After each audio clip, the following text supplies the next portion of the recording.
ایک یہودی ہمارے نبی اکرم صلی اللہ علیہ وآلہ وسلم کے پاس آتا ہے، اور وہ اس لیے آتا ہے کیونکہ اس نے نبی صلی اللہ علیہ وآلہ وسلم کو قرض دیا ہوتا ہے، اور وہ قرض مانگنے کے لیے آتا ہے کہ آپ میرا قرض مجھے لوٹائیے۔ اب وہ اس وقت جب آپ کی بارگاہ میں پہنچتا ہے نا، تو اس وقت نبی صلی اللہ علیہ وآلہ وسلم کے پاس قرض ادا کرنے کے لیے اتنا مال نہیں ہوتا۔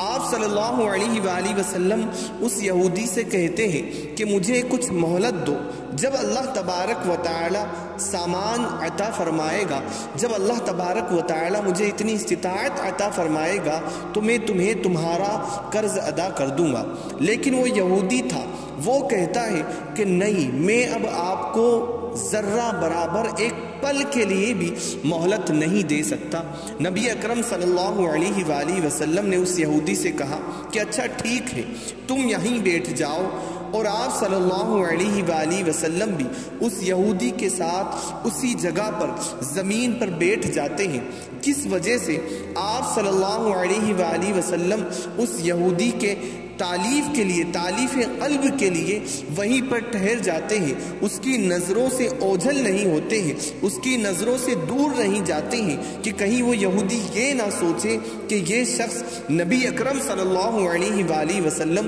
مجھے دھوکہ دے رہے ہیں، یہ مسلمانوں کے پیغمبر ہو کر میرا قرض مجھے لوٹا بھی نہیں رہے ہیں اور مجھ سے دور بھی جا رہے ہیں۔ لیکن نبی صلی اللہ علیہ وسلم کا کردار دیکھے، اخلاق دیکھے، رویہ دیکھے اس یہودی کے ساتھ کہ وہ یہودی بھی وہیں بیٹھ جاتا ہے۔ آپ صلی اللہ علیہ وآلہ وسلم بھی اسی کے پاس وہی تشریف فرما ہو جاتے ہیں۔ اب کئی لمبا وقت گزر جاتا ہے، ظہر کا وقت ہوتا ہے، ظہر کے وقت سے عصر، مغرب، عشاء، دوسرے دن کی فجر آ جاتی ہے۔ اتنا لمبا وقت آپ صلی اللہ علیہ وسلم اس یہودی کے آنکھوں کے سامنے وہیں پر بیٹھے ہوئے ہیں، وہ یہودی بھی وہیں بیٹھا ہوا ہے۔ اب کیا ہوتا ہے کہ تمام صحابہ اکرام جب دیکھتے ہیں نا کہ نبی صلی اللہ علیہ وآلہ وسلم کو اس یہودی کی وجہ سے تکلیف پہنچ رہی ہے، تمام صحابہ اکرام جب اسے دیکھتے ہیں تو اسے برا بھلا کہنے لگ جاتے ہیں، طعنہ کرنے لگ جاتے ہیں اس پر۔ لیکن آپ صلی اللہ علیہ وآلہ وسلم کا کردار دیکھے، اخلاق دیکھے۔ میرے نبی صلی اللہ علیہ وآلہ وسلم اپنے تمام صحابہ اکرام سے فرماتے ہیں، اے میرے صحابہ، اس یہودی کو برا بھلا مت کہو، اللہ تبارک و تعالی نے مجھے کسی بھی غیر مسلم پر ظلم کرنے کے لیے نہیں بھیجا ہوں، میں تو تمام انسانیت کے لیے رحمت للعالمین بنا کر اللہ تبارک و تعالی نے مجھے اس دنیا میں مبعوث فرمایا ہے۔ جب وہ یہودی نبی اکرم صلی اللہ علیہ وآلہ وسلم کی یہ جملے سنتا ہے تو وہ آپ پر فدا ہو جاتا ہے، اور وہ آپ صلی اللہ علیہ وسلم سے کہتا ہے، اے نبی اکرم صلی اللہ تعالی علیہ وآلہ وسلم، میں آپ سے قرض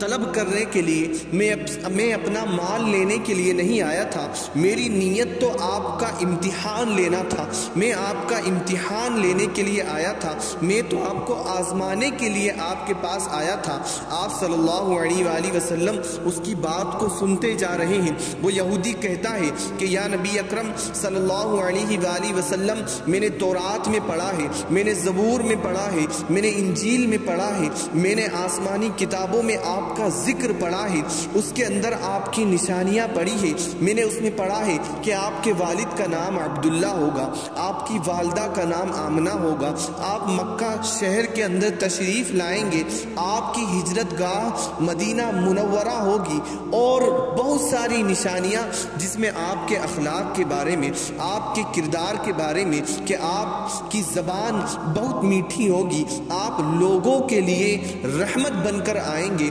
آپ لوگوں کو ظلم سے چھڑائیں گے، آپ غریبوں کو سہارا دیں گے، آپ یتیموں کو سہارا دیں گے۔ یہ ساری نشانیاں پڑھنے کے بعد میں آپ کے پاس اس لیے آیا تھا کہ میں دیکھوں کہ آپ وہی شخص ہیں یا نہیں ہیں، آپ کے اندر وہ ساری خوبیاں پائی جاتی ہے یا نہیں پائی جاتی ہے۔ میں فقط آپ کا امتحان لینے کی نیت سے آپ کے پاس آیا تھا، اور خدا کی قسم جو نشانیاں میں نے تورات کے اندر پڑھی تھی وہ تمام نشانیاں آپ کے اندر موجود ہیں، وہ تمام خوبیاں آپ کے اندر موجود ہیں۔ میں نے آپ کے ساتھ ایسا رویہ اپنایا، اس کے بعد بھی آپ نے میرے ساتھ اتنے نرم لہجے سے بات کی، میں آپ کا دیوانہ ہو چکا ہوں۔ نبی اکرم صلی اللہ علیہ وسلم سے وہ کہتا ہے کہ آپ اپنا ہاتھ بڑھائیے، میں آپ کے ہاتھ پر ہاتھ رکھ کر مسلمان ہونا چاہتا ہوں اور اسلام میں داخل ہونا چاہتا ہوں۔ یہ دیکھیں میرے بھائیوں، یہ ہمارے نبی صلی اللہ علیہ وآلہ وسلم کا کتنا بہترین اخلاق ہے۔ آپ نے نہ اس کو نماز کی دعوت دی، نہ آپ نے اس کو روزے کا حکم سنایا، نہ ہی حج کا، نہ ہی اللہ کی توحید بیان کی، فقط آپ نے اپنا کردار اس کے سامنے، اپنا اخلاق، اپنا رویہ اس کے سامنے پیش کیا اور وہ اسلام کے اندر داخل ہو گیا۔ ہم بھی آج چاہے تو اپنا کردار اس انداز سے لوگوں کے سامنے پیش کریں کہ لوگ ہماری طرف آئیں، لوگ ہمیں پہچانیں۔